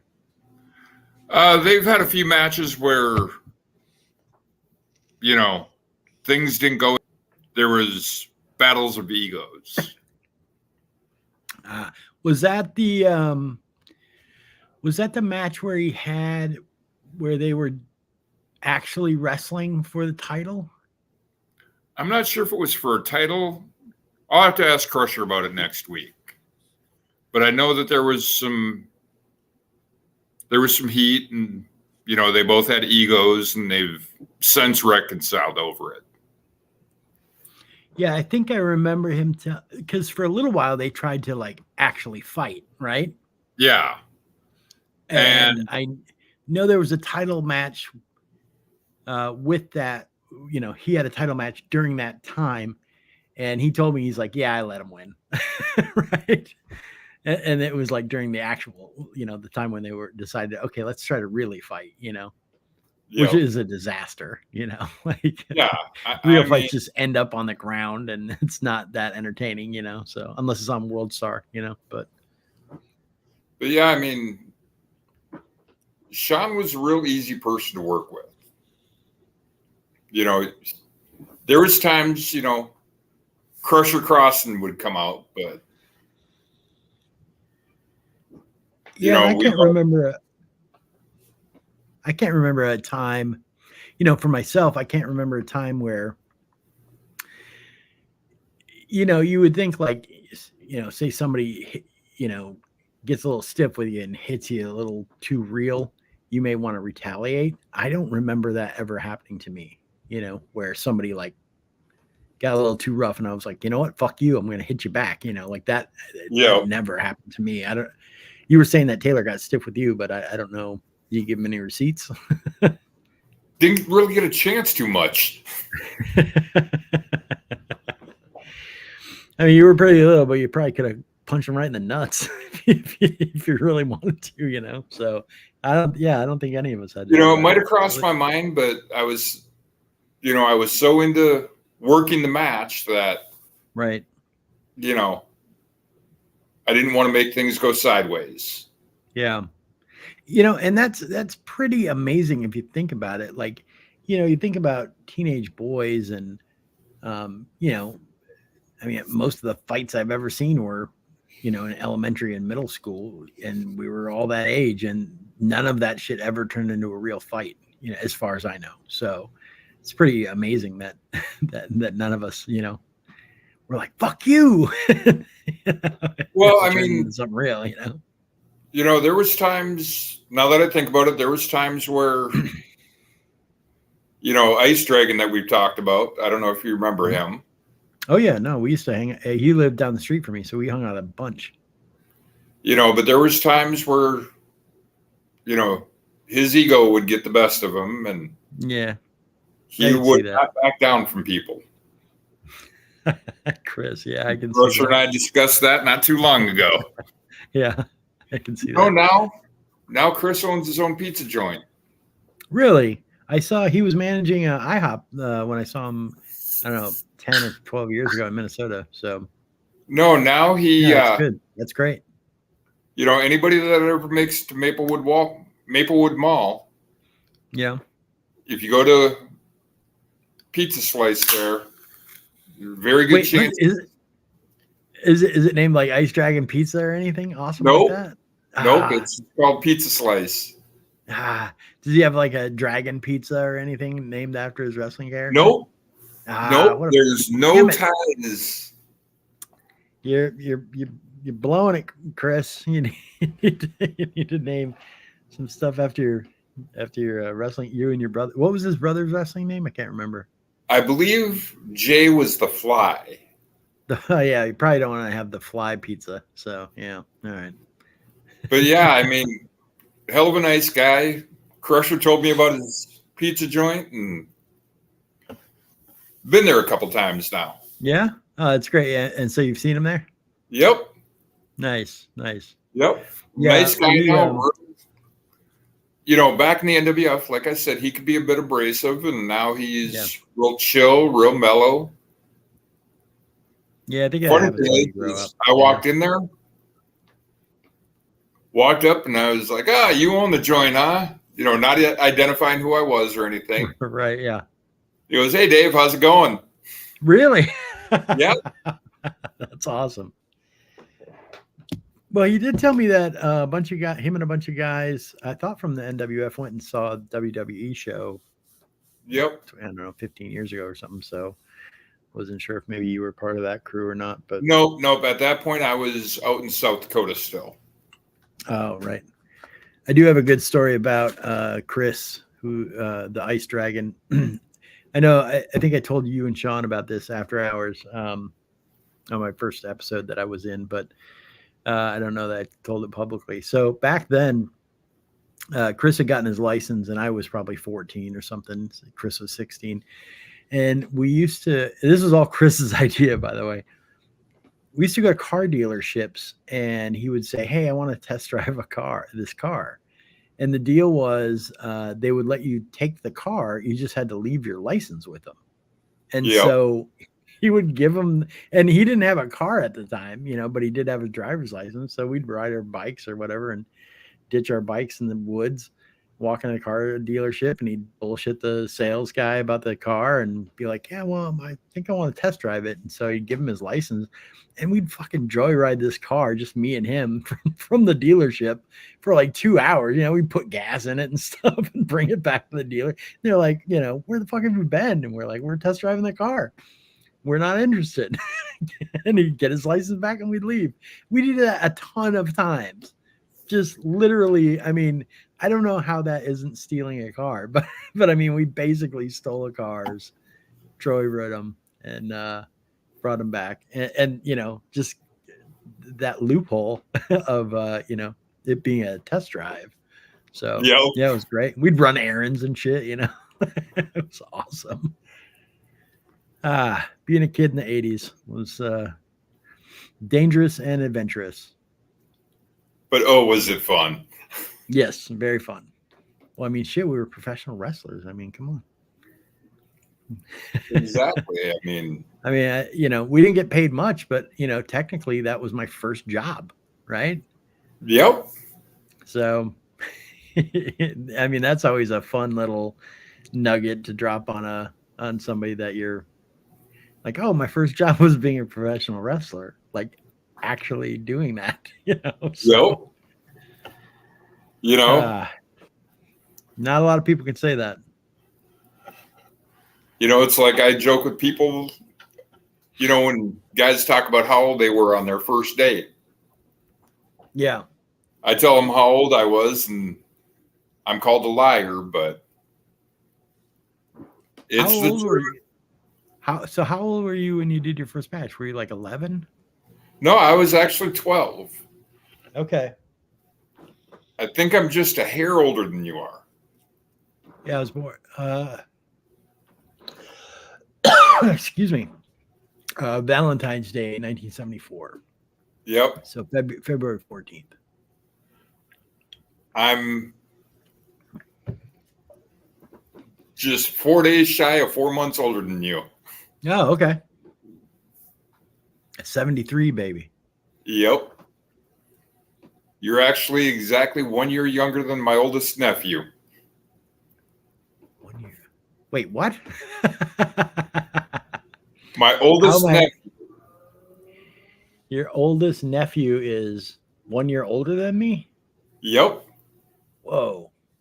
How old was your sister or brother when they had? You know, I don't remember how old she was, but I'm the youngest by a lot.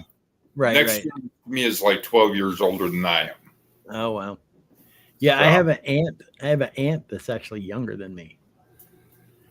My Yep, grandpa had a kid with his third wife who's born after I was born. So yeah, I have an aunt that's younger than me. my nephew always gives me crap. He's older. He's the one that should be the uncle. And I'm like, that's not how it works. Your mother is my That's funny. sister. So. That's great. So do we have any other questions from? The gallery. Well, I see one here that asks, did you ever stay friends with Sean after the NWF? Yeah. Well, why don't I jump in quick? So when I joined the NWF, it was almost over, right? So like its heyday, I joined after the heyday, unfortunately. It's like the story of my life. I get into things after they're already on their way down. But so, you know, I wanted us to keep going. And but I think Sean was burned, you know, working with the older guys in the NCWA or whatever they were called. And so he was kind of over it. And so things kind of fell apart. And so, but you know, I really liked Sean. And so, yeah, I hung out with Sean a bunch, until, I eventually ended up moving in with my dad about 45 minutes away from where we lived. And so that's kind of when we lost touch. Yeah. And then, you know, I went on to do BMX and stuff. And, but right when, I think maybe MySpace was the first time I got back in touch with Sean a little bit. And then, Facebook, and we chatted over email. There was a point where he was living in Wisconsin, and he asked me, he's like, hey, I'm thinking about doing like a reunion wrestling card with the NWF guys. Would you want to do it? And I think I was probably 27 or 28 at the time. I'm like, fuck yeah, just let me know, man. I'll fly to Wisconsin and have a match, like I really, really wanted to do that, have a match as an adult. But for whatever reason, it didn't pan out. And so that's kind of my after NWF friendship with Sean in a nutshell. Yep. How about you, Dave? And then I reconnected with Sean after I left the NWF through Slick Steenerson, because I ran into Slick when we were both going to school at a kind of like a second chance school. Mm-hmm. And talked to Sean until he moved to Wisconsin, lost contact. And then through social media, we've talked, lost contact. Right. And after I moved back to Minnesota, we reconnected, and we've been talking ever since. And we kind of hashed out the idea of this podcast, and lo and behold, if Sean doesn't hear from me for a couple of days, I get a message. Are you in the hospital or something? That's great. So after you moved back to Minnesota, was Sean still in Wisconsin, or was he in Utah or whatever? No, he was already out in Utah. Okay. Have you physically seen him since, seen him in person? No, actually, next month, Crusher is coming to the Twin Cities, and we're getting together. Hey, nice. Does he still have family in Anoka? I don't think Anoka, but he does still have family here in Minnesota. And okay. So we're going to get together. And as I've stated before on the show, alumni, if you're interested in a get together, Crusher's going to be here. Nice. So, and then Sean and I are in talks right now of, next year is the 40th anniversary of the start of the company. Oh, wow. And we've talked about wanting to do something. So now we're going to do a reunion show?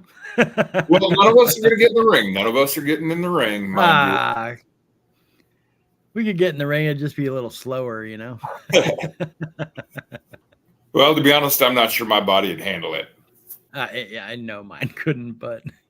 And even though my girlfriend's a wrestling fan, I'm not sure she'd appreciate me being in the ring too much. I'm sure we can put sleepers, headlocks, and figure fours on each other still without too much trouble, right? Lots of rest holds. Well, yeah, lots of rest holds, yeah. Okay, looks like we might have another comment. I got to double check here. Yeah, don't smoke. No. No, actually, a lot of guys have talked about how they learned video editing and business management and things like that from the NWF. I know for me, because Sean kind of took me under his wing, and, he brought me into the editing suite and showed me how all that stuff worked. And from there, I took those classes where we could check out a camera and stuff. And I did like a little public access show, like a little variety show where I just do skits and shit. And so I had a little public access show that was super intermittent. It wasn't like a weekly show or anything like that. So, but yeah, video editing, which, I did a bit in my later life, in my professional life. But also, not anything necessarily tangible, like I learned how to, weld or whatever. But I did learn from Sean, just, from his example, how to kind of go out there and get what you want, you know? Exactly. You know, to talk to people, to talk on the phone professionally, to take yourself seriously, to expect other people, even people way older than you, to take you seriously, to try to get things done, you know, whether it's getting a job or, you know, like I said, I did BMX stuff later in life. And, you know, so I was able to, you know, help put on contests and jams and get sponsorships and all that sort of thing. And that was all just from seeing like the example of Sean, where even though I'm young, I you know, I expect you to take me seriously. And that's been a huge help throughout, you know, to this day.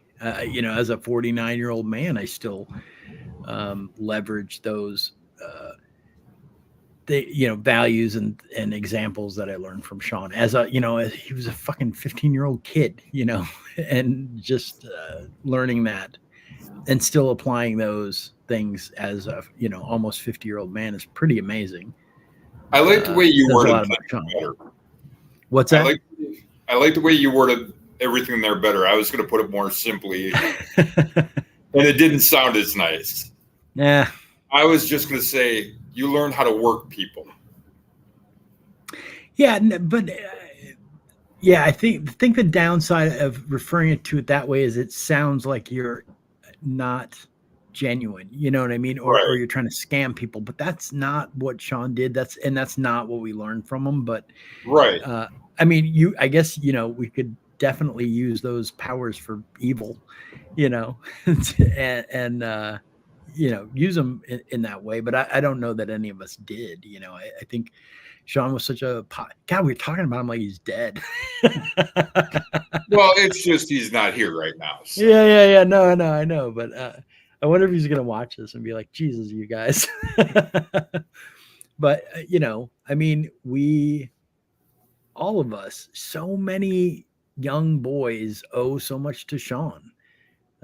And his work and what he did for us and his examples and those examples that we've used later in life as a, you know, developing our own skill sets for being adults and you know, stand-up members of society, like, you know. So yeah, I mean, this could definitely be the Sean Crossan Memorial episode, you know, where he's dead and we're saying all the nice things about him. But you know, I got to be honest about how I feel about Sean and how important of a person he was and what a great friend he was and how important he was in our lives, you know. So yeah, I mean, he's a great dude.